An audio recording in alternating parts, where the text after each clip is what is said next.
watch out if your enemy's a road ahead of full prophecy to be the greatest beast the world has ever seen. I feed him every day like the bones clean. I feed him all the hate and he grows me and he gets claws real big, pissed off quick. And if you cross him, you might drop dead. Metaphorically, of course, settling the score, never getting bored, loves the blood and gore. Always wanting more freedom from the source. They don't really understand until they feel the force departed. If you start shit, you'll be heartless in the darkness. Torn apart quick, you left scars ripped, you'll be chewed up and discarded.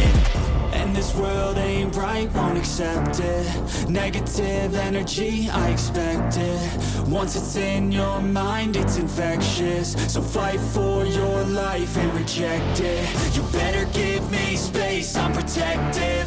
My adrenaline spikes when I'm threatened. And if you stay in my way, I'm aggressive. Cause when there's no exit, I'll kill when I'm desperate.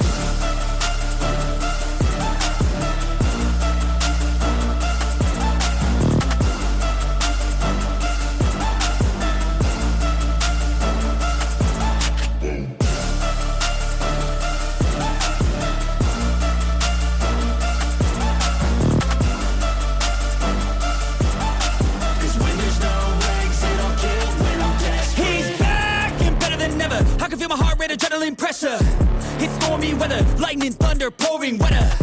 Yo, I'm a go-getter, try to do it like me, but I do it better. I got a mind that's clever, the beast inside is competitive as ever. I'm conscious, my subconscious, an accomplice to me. I promise the darkness, I can honest believe. But don't cross me, I might lose control of the lost beast. He's locked away inside with the key controlled by fight or flight.